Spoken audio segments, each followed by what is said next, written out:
ये स्टूडेंट्स, तो हम ये डिस्कस कर रहे थे कि अगर इनका जो सेगमेंट है वो इसका जो रेवेन्यू है वो अगर 61.71 बन रहा है, अब मुझे एक और मजीद सेगमेंट ऐड करना है।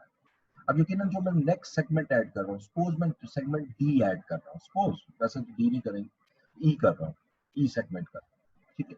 अगर मैं ई सेगमेंट ऐड कर रहा हूँ तो ई वो सेगमेंट है जो कि रिपोर्टेबल नहीं था, लेकिन अब मैं इसको ऐड करूंगा और मैं रिपोर्टेबल सेगमेंट जो नहीं थे उनको मैं ऐड करता चला जाऊंगा जब तक कि ये 75% थ्रेशोल्ड को टच ना करे, ठीक है। ये वर्ड देखिएगा, until at least 75% of entity revenue is included in reportable segment। कम से कम 75% रेवेन्यू जो है वो रिपोर्टेबल सेगमेंट में इंक्लूड होना चाहिए, ठीक है जी। अब आगे आइए, ये एग्जांपल करते हैं, ये कंप्लीट एग्जांपल है इसके हवाले से। So example ये है जी कि the following information relates to Oakwood, a quoted company with 5 divisions of operation. Which of the following business divisions are reportable segment under IFRS 8? अब हमने ये बताना है इनमें से कौन से ऐसे हैं सेगमेंट जो रिपोर्टेबल सेगमेंट है। ओके, जब भी रिपोर्टेबल सेगमेंट का क्वेश्चन आता है तो आपने पहले एक कैलकुलेशन करनी है थ्रेशोल्ड की।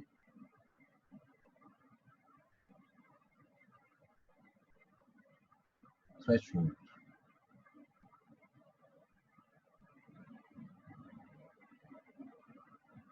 अब इसमें पहला थ्रेशोल्ड हमारा क्या है कि रेवेन्यू, चलिए हम बिल्कुल मुख्तसर सा लिखते हैं यहाँ पर 10%, एटलीस्ट 10% और मोर। और कौन सा रेवेन्यू इस थ्रेशोल्ड में पड़ा था, both internal and external.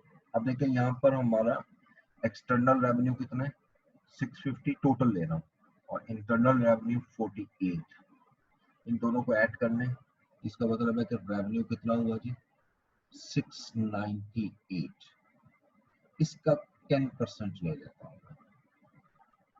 which is equal to 69.8 million।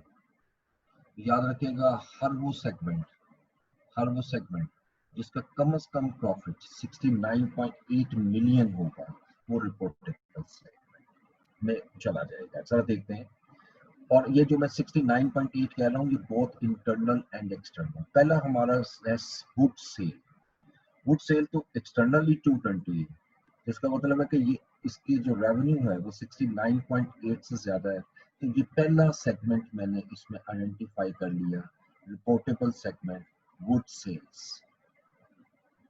बस आइडेंटिफाई करना है, तो वो कैलकुलेशन की जरूरत नहीं है।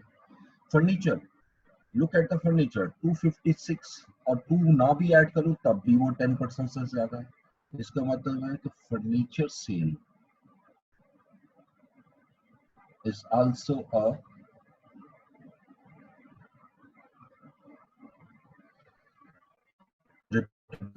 Reporting segment. उसके बाद वेनियर सेल्स, इसका एक्सटर्नल सेल्स है 62 और इंटरनल 0 है, यानी अगर इसको टोटल करें तो तब भी ये कितना आता है 62। और हमारा थ्रेशहोल्ड कितना है, कितना कम से कम होना चाहिए 69.8, तो ये 69.8 से कम है, इट इज नॉन रिपोर्टेबल। अभी मैं नॉन रिपोर्टेबल नहीं कहूंगा, लेकिन ये कहूंगा कि ए जो थ्रेशहोल्ड है उसको ये फुलफिल नहीं कर रहा। सेम इसी तरह नेक्स्ट देखते हैं, इन दोनों को ऐड करेंगे तो 55 + 5 60, यकीनन ये भी 69.8 मिलियन के थ्रेशहोल्ड को फुलफिल नहीं कर रहा। ये ए कैटेगरी में ए यानी थ्रेशहोल्ड को फुलफिल नहीं कर रहा। इसको भी टोटल करें तो ये बनता है 60। तो फिलहाल हमने जब ए लगाया थ्रेशहोल्ड तो यहाँ पर दो हमारे ऐसे हैं सेगमेंट जो ऑपरेटिंग है, और ऑपरेटिंग सेगमेंट होने के लिए तीनों कंडीशन का फुलफिल होना जरूरी नहीं है, ये हमने पहले भी पढ़ा, तीनों का फुलफिल होना जरूरी नहीं है, ठीक है। अब बी में आइएगा, एक को भी कर जाएगी तो वो रिपोर्टिंग है, वो मैंने 2 लिख दी है, ये 2 रिपोर्टिंग सेगमेंट हो चुके हैं मेरे। अब बी में आते हैं, जब बी और सी में करूंगा तो हो सकता है कि एक आधे का इजाफा और हो जाए। बी हमने पढ़ा था कि 10% ऑफ प्रॉफिट और लॉस वाला जो कॉन्सेप्ट है। अब इसमें जितने सेगमेंट्स लिए हुए हैं, 5 सेगमेंट्स हैं, इनमें प्रॉफिट वाले सेगमेंट अलग और लॉस वाले सेगमेंट अलग करेंगे और इनमें से जो ग्रेटर अमाउंट है वो सिलेक्ट पहले करेंगे। अब देखें ये प्रॉफिट्स ही हैं सब, ये सब के प्रॉफिट्स हैं, यानी इसका मतलब है कि टोटल प्रॉफिट आ रहा है सेगमेंट्स का 130 और लॉस 0। इनमें से जो ग्रेटर अमाउंट होगी, मैं उसी तरीके से कर रहा हूँ जो हर क्वेश्चन हम करेंगे, ग्रेटर अमाउंट जो है वो 130 होगी। अब इसका थ्रेशोल्ड क्या बना, 10% of ₹130 million, which is equal to ₹13 million। अब हर वो सेगमेंट जिसका प्रॉफिट 13 मिलियन या उससे ज्यादा हो, ठीक है, वो मेरा रिपोर्टेबल सेगमेंट होगा। अब मुझे पहले 2 को चेक करने की जरूरत नहीं है, ठीक है, और ये हो रहा है नहीं हो रहा क्योंकि ये ऑलरेडी रिपोर्टेबल सेगमेंट हो चुके हैं। मैं सिर्फ इन 3 की तरफ आऊंगा। 1 ईयर सेल का जो प्रॉफिट है वो 12 है, ये 12 मिलियन प्रॉफिट इस थ्रेशोल्ड से कम है, यानी इसका मतलब ये बी कंडीशन भी फुलफिल नहीं कर रहा है। ये 9 मिलियन का प्रॉफिट, ये भी इस थ्रेशोल्ड से कम है। ये 10 मिलियन का प्रॉफिट अदर सेल का, ये भी थ्रेशोल्ड से कम। इसका मतलब ये तीनों जो है ए कंडीशन को भी फुलफिल नहीं कर रहे, बी को भी नहीं कर रहे, हो सकता है सी को कर लें। अब मैं सी की तरफ आता हूँ, ये लास्ट थ्रेशोल्ड है मेरा, ठीक है। और जब लास्ट थ्रेशोल्ड में आता हूँ तो टोटल एसेट हमें दिए हुए हैं, इसमें मुझे 10% ऑफ और मोर ऑफ टोटल एसेट,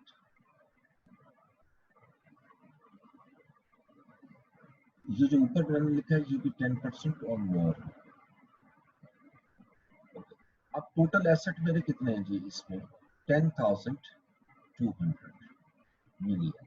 इसका अगर मैं 10% लूँ तो मिनिमम जो आपका थ्रेशोल्ड आता है वो 1020 मिलियन।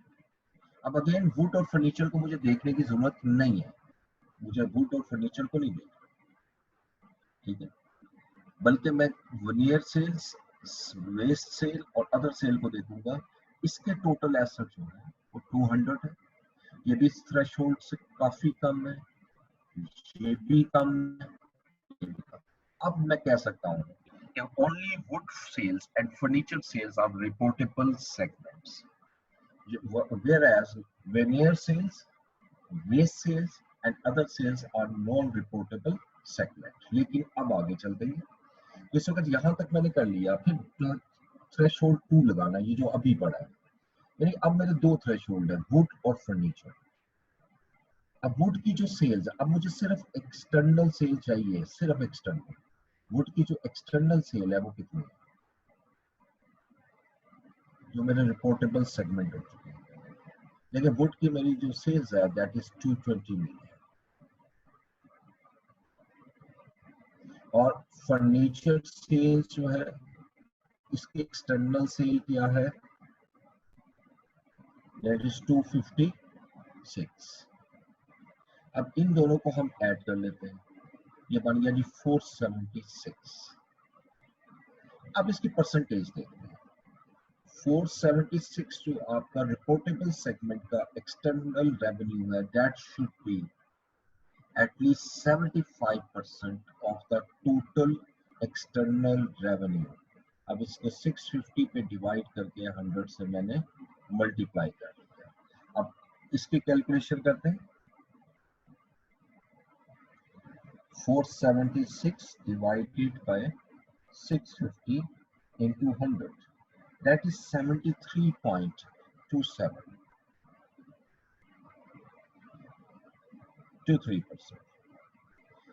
अब ये क्वेश्चन इस तरह बनाया कि इसके अंदर ये जो थ्रेशोल्ड है ये फुलफिल नहीं हो रहा, इसका मतलब ये है मुझे एक और अब सेगमेंट लेकर आना है, इसके अंदर ऐड करना है, एक और सेगमेंट ऐड करना है, ठीक है, और ऐड करते चले जाना है जब तक ये 75% ना हो जाए। तो अब मेरे पास 3 सेगमेंट हैं, veneer sale, waste sale, other sale, तो इसमें से किसको लेकर आओ, ठीक है।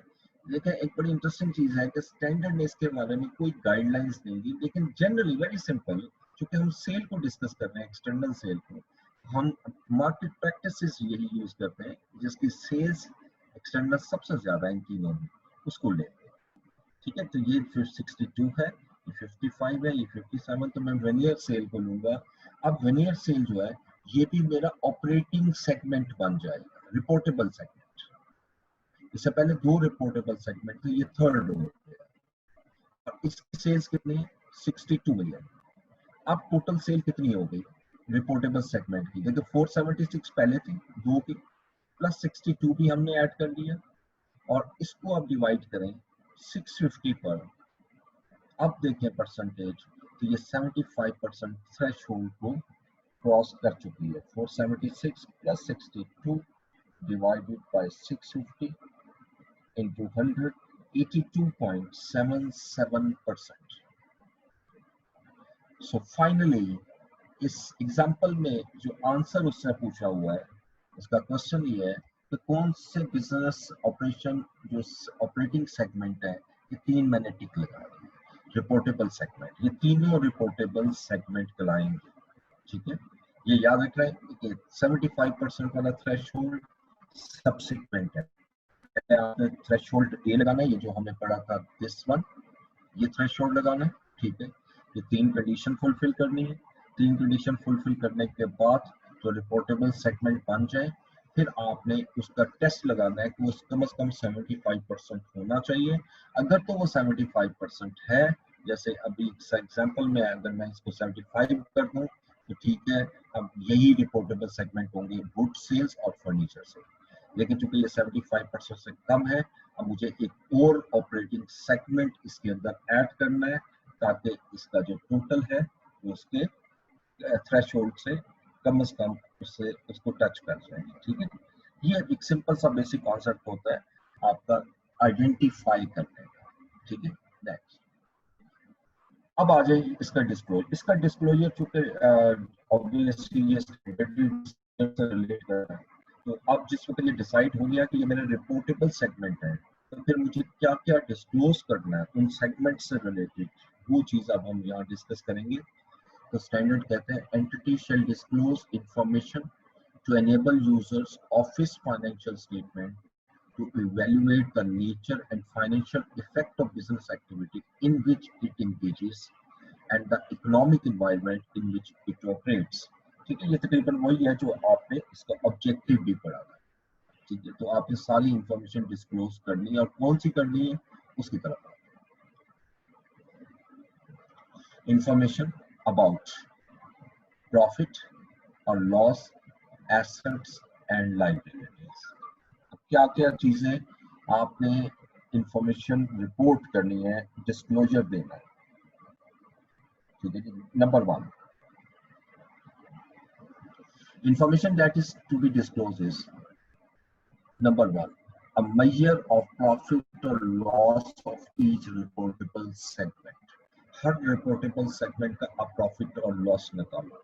ठीक है, a measure of total assets and liabilities for each reportable segment if such an amount is reported regularly to the chief operating decision maker। यानी वही जो ऑपरेटर आपका रिपोर्टेबल सेगमेंट होगा, उनके तमाम के टोटल एसेट्स और लायबिलिटीज जो है रिपोर्टेबल सेगमेंट की आप लेकर मेजर करो। 3, इंफॉर्मेशन अबाउट, ये जरा डिटेल है, about the following items if they are specified and included in the measurement of segment profit that is reported to chief operating decision maker। और ये याद रखिएगा, ये जितनी चीजें मैं आपके सामने ये स्टैंडर्ड नहीं है, एग्जामिनेशन में सारी यूज इसलिए नहीं होती, जितनी दी हैं उतनी हम यूज कर सकते हैं, लेकिन ये याद रखना है ये 6 चीजें हैं जो मस्ट आपने शो करनी है इनकम स्टेटमेंट में उसकी। रेवेन्यू फ्रॉम एक्सटर्नल कस्टमर कितना है, यानी वो सेगमेंट जो रिपोर्टेबल सेगमेंट है, जैसे पिछले क्वेश्चन में हमने वुड की बात की, वुड इज रिपोर्टेबल सेगमेंट, तो उसका एक्सटर्नल रेवेन्यू कितना है, revenue from transaction with other operating segments of the entity, यानी विद इन ऑर्गेनाइजेशन जो वो रेवेन्यू जनरेट कर रहा है वो कितना है, इंटरेस्ट रेवेन्यू उसका कितना है, इसको इंटरेस्ट इनकम भी कहने। इंटरेस्ट एक्सपेंस इस सेगमेंट का क्या है, उस स्पेसिफिकली उस सेगमेंट की डेप्रिसिएशन और अमोर्टाइजेशन क्या है, and material item of income and expenses in accordance with IAS 1। तो लाजा ये चीज इस चीज के लिए याद रखिएगा, जो चीज आपको क्वेश्चन में दी हो वो मटेरियल ही होती है, ठीक है, पूरी इनकम स्टेटमेंट नहीं दी होती, तो जो आइटम दी है उसको सिर्फ डिस्क्लोज करना है, ये आप ये डिस्क्लोजर की रिक्वायरमेंट है। अब मैं फिर बोल रहा हूँ, जितने रिपोर्टेबल सेगमेंट है उनके प्रॉफिट और लॉस को शो करना है, और प्रॉफिट और लॉस के अंदर ये जो मैं इसे लिंक करने लगा हूँ, इनको शो कर, अभी पेज पे भी आएगी, अभी ये खत्म नहीं होगी, ये मैं इसे लिंक करके दिखा रहा हूँ, ये अभी स्लाइड पे भी अभी कंटिन्यू होगी।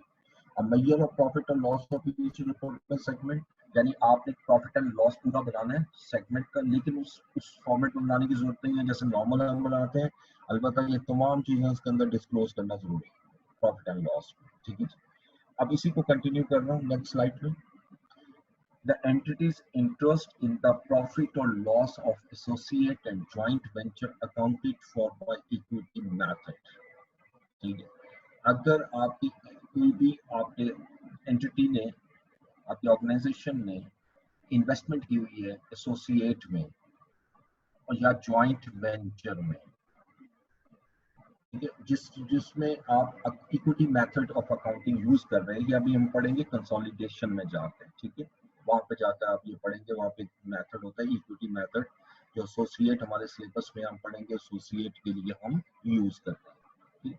तो उससे जो प्रॉफिट और लॉस जनरेट हो रहा है वो भी आपको डिस्क्लोज करना जरूरी है, ठीक है। इनकम टैक्स एक्सपेंस और इनकम, इसको भी शो करना जरूरी है। अब ये सेगमेंट वाइज तो नहीं होता ना, ये तो टोटल होगा। Material non cash items other than depreciation and amortisation, अगर कोई नॉन कैश आइटम जो है मटेरियल नेचर की यानी इसकी अमाउंट जो है वो काफी सिग्निफिकेंट है, other than depreciation and amortisation, यानी डेप्रिसिएशन और अमोर्टाइजेशन के अलावा उसको भी डिस्क्लोज करना जरूरी है। The amount of investment in associate and joint venture accounted for by equity method, and amount of additions to non-current asset, excluding financial instrument, deferred tax asset, post-employment benefit assets, and rights arising under insurance contract, provided that these amounts are included in operating segment assets, ठीक है। सो ये basically ये कह रहा है कि आपने जो ऑपरेटिंग सेगमेंट लेने हैं उनके टोटल एसेट जब आपने कैलकुलेट करने हैं, उन टोटल एसेट्स में इन्वेस्टमेंट अगर की हुई है एसोसिएट में, जॉइंट वेंचर में, वो भी इंक्लूड होगी। अगर आपने कोई नया एसेट बाय किया है वो भी शामिल होगा, लेकिन इसके अंदर एक्सक्लूड करोगे फाइनेंशियल इंस्ट्रूमेंट्स। फाइनेंशियल इंस्ट्रूमेंट हमारा अगला स्टैंडर्ड है, हम पढ़ेंगे ये क्या होता है ब्रीफली, अभी इतना ध्यान में रखिएगा। ये जो शेयर्स और डिबेंचर्स बॉन्ड्स वगैरह होते हैं उनको हम फाइनेंशियल इंस्ट्रूमेंट कहते हैं, इसके अलावा भी होते हैं लेकिन मैं अभी सिर्फ इतनी सी बात कर रहा हूँ। इसके अंदर डेफर्ड टैक्स शामिल नहीं होगा, इसके अंदर पोस्ट एम्प्लॉयमेंट बेनिफिट एसेट शामिल नहीं होंगे, राइट्स अंडर इंश्योरेंस कॉन्ट्रैक्ट शामिल नहीं होंगे। उसकी वजह क्या है, ये किसी एक स्पेसिफिक सेगमेंट में नहीं है और ना ही इसको सेपरेट किया जा सकता है सेगमेंट में, ये टोटल है। तो इन शॉर्ट टोटल एसेट में वो एसेट लेने हैं जो प्योरली सेगमेंट से रिलेटेड है, ठीक है, उसको आपने लाजमन शो करना है। ये पिछली स्लाइड से मैं जो कंटिन्यू कर रहा हूँ, ये नंबर 1 है, ये 2 है, ये नंबर 3 है, ये नंबर 3 की डिटेल है, ठीक है जी, यानी उसके अंडर आ रही है। उसके बाद नेक्स्ट स्लाइड में ये नंबर 4 है, ये नंबर 5, 6 और 7, इस 7 मैक्सिमम डिस्क्लोजर्स होते हैं जो आपकी इंफॉर्मेशन आपको देनी होती है प्रॉफिट, लॉस, एसेट्स और लाइबिलिटीज के बारे में। हम एंड पे एक रिकंसिलिएशन भी बनाते हैं। रिकंसिलिएशन को स्टार्ट करने से पहले उसको थोड़ा सा ये भी डिस्कस करना जरूरी है, रिकंसिलिएशन करने का मकसद क्या है, हम क्यों करना चाह रहे हैं रिकंसिलिएशन। खासतौर पर रिकंसिलिएशन एसेट्स और लाइबिलिटीज के हवाले से बड़ा जरूरी है और एसेट्स के हवाले से बहुत ही जरूरी होती है। देखिए आपके जब डिफरेंट सेगमेंट्स होते हैं तो कुछ एसेट्स ऐसे भी होते हैं, कुछ लाइबिलिटीज ऐसे भी हो सकते हैं जो किसी भी सेगमेंट से रिलेट नहीं करती लेकिन है एंटिटी की। जैसे हेड ऑफिस होता है, हेड ऑफिस ने आपके डिफरेंट सेगमेंट्स को ऑपरेट कर रहा है एक जगह बैठकर, तो उसके जो अपने एसेट्स हैं वो भी तो ऑर्गेनाइजेशन के एसेट होंगे ना। अब उन एसेट्स में जो डेप्रिसिएशन हो रही है वो भी आपकी ऑब्वियसली ऑर्गेनाइजेशन की डेप्रिसिएशन है, लेकिन किसी सेगमेंट में कवर नहीं होती। उसके लिए हमें रिकंसिलिएशन करना भी जरूरी होता है। ठीक है, अब रिकंसिलिएशन में आपने क्या करना है? Additionally, the following reconciliation are required. Reconciliation of the total of segment revenue to the entity's revenue. ये बड़ी इंपॉर्टेंट चीज है कि जो आपके टोटल सेगमेंट का रेवेन्यू वो टोटल रेवेन्यू से मैच होना चाहिए। यानी टोटल रेवेन्यू एंटिटीज रेवेन्यू का मतलब ये है, ये जो एंटिटीज का वर्ड यहाँ यूज कर रहा है ना, ये सारा ये वो है जो उसकी फाइनेंशियल स्टेटमेंट्स में आ रहा है। ये वो रेवेन्यू, वो एसेट, वो प्रॉफिट है जो उसकी फाइनेंशियल स्टेटमेंट्स में आ रहा है।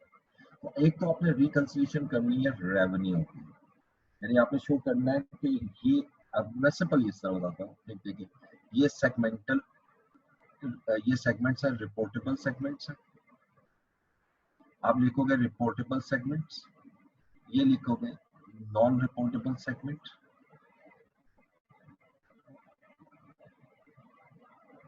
सेगमेंट्स। ठीक है, अब ये फाइनेंशियल स्टेटमेंट्स में आ रही है जिसका टोटल कहते हैं। मैं जरा इसको पहले लिख रहा हूँ। सपोज यहाँ 700 आ रही है, ये रेवेन्यू की बात कर रहा हूँ, सेल्स की बात कर रहा हूँ। अब रिपोर्टेबल सेगमेंट का आप कैलकुलेशन करते हो तो ये 510 बनता है सेल्स। नॉन रिपोर्टेबल सेगमेंट की सेल 210 बनती है। ठीक है, अब इसके बाद बेसिकली इसको प्लस करें तो ये 720 होना चाहिए, जबकि फाइनेंशियल स्टेटमेंट में 700 आ रही है। तो ये बेसिकली 20 का डिफरेंस इसलिए है कि ये इंट्रा सेगमेंट सेल्स होती है। जो इंटरनल सेल्स है वो फाइनेंशियल स्टेटमेंट में शो नहीं होती। तो ये जो 20 की सेल है वो ट्रांसफर होती है, वो हम यहाँ से माइनस करें। तो 510 plus 210 720 minus 20 is equal to 700. This concept is known as reconciliation. ठीक है, इसको हम रिकंसिलिएशन कहते हैं। ये हम जब क्वेश्चन करेंगे तो कॉम्प्रिहेंसिव रिकंसिलिएशन आप सीख लेंगे। उसके बाद reconciliation of total of reported segments profit or losses to the entity's profit before tax and discontinued operation.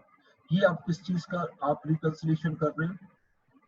Total of reportable segments of profit or loss. Very simple, आप simple यहाँ profit or loss लिखोगे और यहाँ लिखते जाओगे और यहाँ पर आप टोटल से टैली होना चाहिए। जरूरी नहीं हर जगह इंट्रा ग्रुप आ रही है। अब ये प्रॉफिट में इंट्रा ग्रुप सेल तो नहीं आएगी ना। Reconciliation of total of assets of reportable segment to the entities asset. अब जब assets की बात करते हैं, assets में इंट्रा ग्रुप तो होते नहीं है। अब टोटल assets में अब फर्स्ट करें, यहाँ पर टोटल एसेट आ रहे हैं एक है 7200 मिलियन, यहाँ आ रहे हैं 4200 मिलियन, और जब मैं टोटल करता हूँ तो 12,500 आ रहा है। अच्छा, अब यहाँ पर अगर इसको टोटल करें तो 11,400 बन रहा है और यहाँ 12,500 है। तो इसमें इंटर सेगमेंटल तो नहीं हो सकता, ये तो सिर्फ सेल से रिलेट करता है या ट्रांजैक्शन से रिलेट करता है। तो यहाँ पर हेड ऑफिस से रिलेटेड आप भी कुछ आइटम ले आओ, यानी इसका मतलब बाकी जो एसेट्स हैं आई थिंक 1100,000 मिलियन के, ये हेड ऑफिस के। अब आप ये शो कर रहे हो 7200 के एसेट्स वो हैं जो रिपोर्टेबल सेगमेंट में हमने शो किए, 4200 वो है जो हमने नॉन रिपोर्टेबल सेगमेंट में शो किए, और 1100 वो है जो आपकी फाइनेंशियल स्टेटमेंट्स में तो आ रहे हैं लेकिन किसी सेगमेंट में शो नहीं। तो ये चीज हमने रिकंसिलिएशन में शो करनी है। थर्ड, उसके बाद fourth, reconciliation of the total of liabilities of the reportable segments to the entity's liabilities, but only if segment liabilities are reported. ठीक है, अगर आप सेगमेंट लाइबिलिटी रिपोर्ट कर रहे हैं, अगर कर रहे हैं, क्योंकि कई कंपनीज हर सेगमेंट की अलग लाइबिलिटी को यानी डिस्क्लोज नहीं कर रही, डिस्क्लोज क्या करके रिकॉर्ड ही नहीं रख रही होती, ठीक है, वो रिपोर्ट नहीं कर रही होती, तो सूरत में हमें ये शो करने की जरूरत नहीं। Reconciliation of total of assets of the other material item to the entity's corresponding item. इसी तरह अगर कोई भी इसके अलावा क्वेश्चन में आपको आइटम दी हुई है जो मटेरियल नेचर की है, उसकी भी रिकंसिलिएशन करनी होती है। आमतौर पे क्वेश्चन में 4 ही होती है, यानी sales, total assets, profit or loss और लाइबिलिटीज। इन 4 की हमें रिकंसिलिएशन करनी होती है, और ये रिकंसिलिएशन में फाइनल फिगर वो होना चाहिए जो फाइनेंशियल स्टेटमेंट में आपने शो किया हो। सो एक अगर आप गौर से इसको देखें, जितना अभी हमने पढ़ा, स्टैंडर्ड तो खत्म हो गया, स्टैंडर्ड में कितनी डिटेल से इंफॉर्मेशन आप यूजर को प्रोवाइड कर रहे हैं, ठीक है। आप एग्जामिनेशन पॉइंट से देखें, एग्जाम में इसके जो क्वेश्चन है,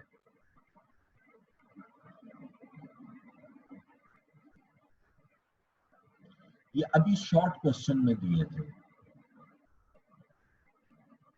अभी तक ये पेपर में शॉर्ट क्वेश्चन हो रहा है।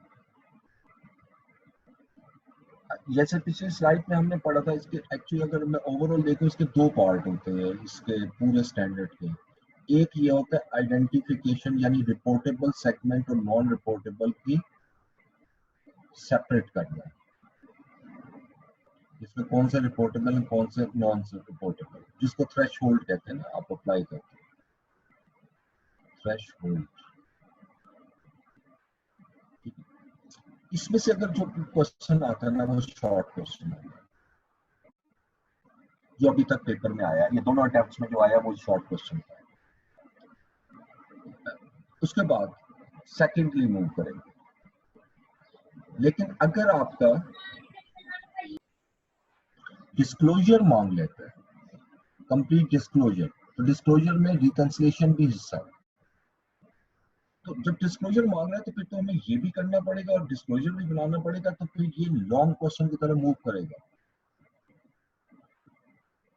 और मैं इस दफा भी इसको यानी प्रेफर करूंगा इस क्वेश्चन को कि ये शायद इस दफा लॉन्ग क्वेश्चन में वो दे, ठीक है। तो इसलिए इसको अच्छी तरह करना, ये मुश्किल नहीं होता, सिर्फ इसका एक, इसके मार्क्स ही किस चीज पर है, इसके मार्क्स सिर्फ और सिर्फ इस चीज पर है कि आपका डिस्क्लोजर कितना बेहतरीन आप बनाते हो, डिस्क्लोजर किस तरह प्रॉपर बनाते हो, जो डिस्क्लोजर की रिक्वायरमेंट है, ये बेसिक इसका कॉन्सेप्ट होता है, ठीक है। अब ये हमारा एक छोटी सी थी, यू कैन सी स्लाइड्स इससे रिकंसिलिएशन से रिलेटेड। अब जरा इसका बुक को ओपन करते हैं, बुक में से भी कुछ क्वेश्चंस देख लेते हैं। 2 तो मैंने आपसे डिस्कस किए।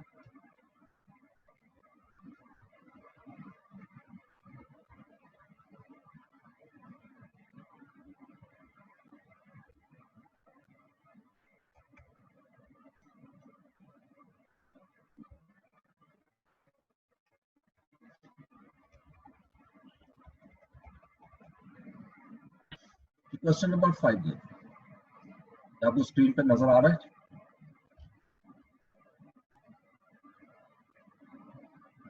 ओके,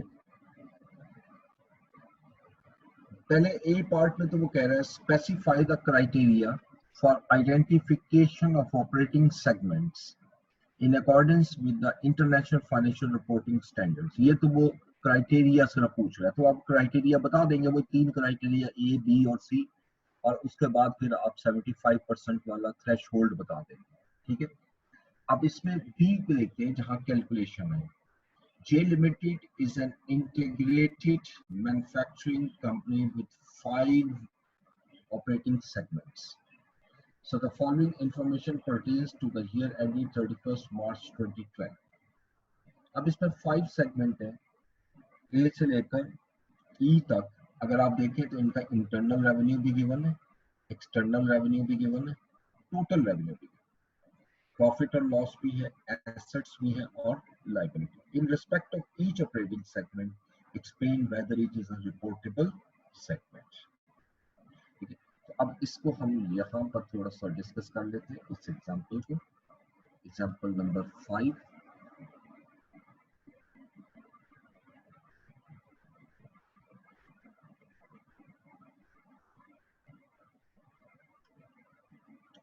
अच्छा, पहला थ्रेशोल्ड क्या था हमारा, ए, या हेडिंग के तौर पर मैं लिखूंगा 10% और मोर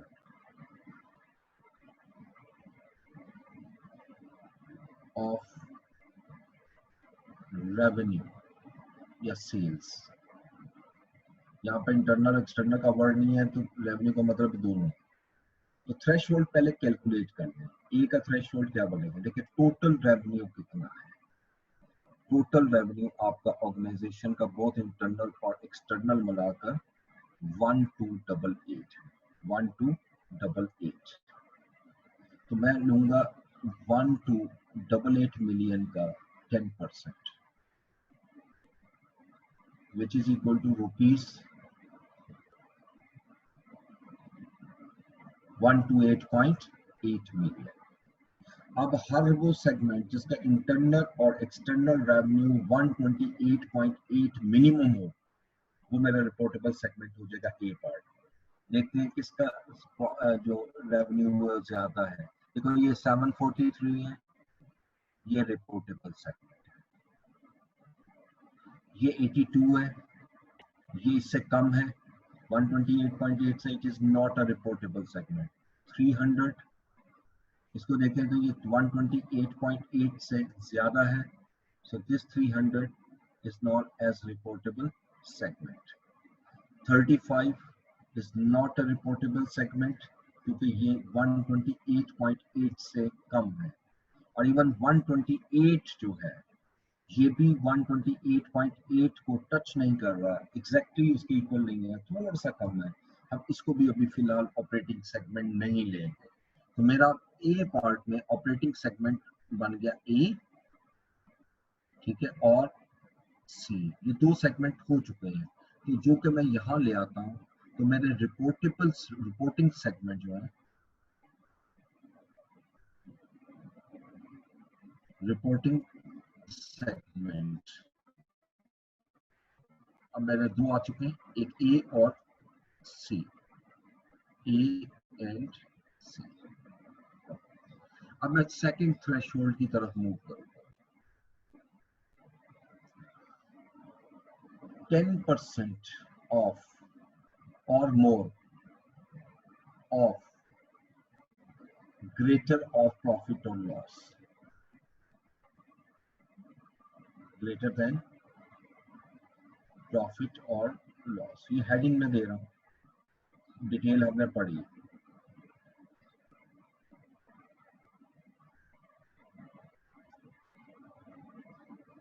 अच्छा, अब इसमें से आपने प्रॉफिट वाले सेगमेंट अलग कर, देखो प्रॉफिट वाले 194 प्लस 81 और प्लस 10। अब अगर इसको टोटल करें तो 194 प्लस 81 प्लस 10, ये मेरे पास आ गया 85। ये मेरा प्रॉफिट आ गया, यानी टोटल प्रॉफिट जो है वो 285। अब टोटल लॉस भी देख लेते हैं। दो सेगमेंट ऐसे हैं जो लॉस भी है, 22 plus 63 which is 85, which is 85। एक चीज का खास ख्याल रखना है, एक चीज का खास ख्याल रखना है, जब आप प्रॉफिट को टोटल कर रहे हो तो सिर्फ प्रॉफिट सेगमेंट आएंगे, इसमें लॉस वाला शामिल नहीं होगा। जब लॉस वाले होंगे तो सिर्फ लॉस वाला लोगे, प्रॉफिट वाला शामिल नहीं होगा। टोटल वही आएगा, प्रॉफिट देखें इसका नेट 200। इनमें से जो हायर अमाउंट है वो सेलेक्ट करनी है, ignoring plus minus. Higher amount 285 which is a profit. अब मैं इसको अप्लाई करूंगा, जो जो मैंने वर्डिंग लिखी है, 10% or more of the greater than profit or loss. अब मैं 10% ऑफ 285 लेता हूँ, rupees 285। Which is equal to ₹28.5।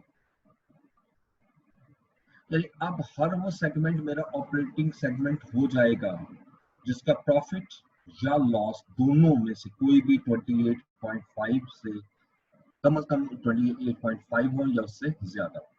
Segment A का प्रॉफिट कितना है? अच्छा, ए और सी को मैं छोड़ दूंगा क्योंकि वो ऑलरेडी हो चुके हैं, मैं बी से चलता हूँ। इसका लॉस आ रहा है 22, ये थ्रेशोल्ड कम है, ये इसमें शामिल नहीं होगा। इसका प्रॉफिट आ रहा है 10, ये भी थ्रेशोल्ड से कम है, नहीं आएगा। ई 63 लॉस है जो इस थ्रेशोल्ड से ज्यादा है।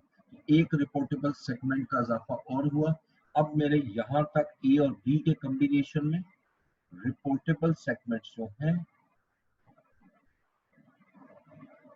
ये कौन सा था? ई। रिपोर्टेबल सेगमेंट्स ये होंगे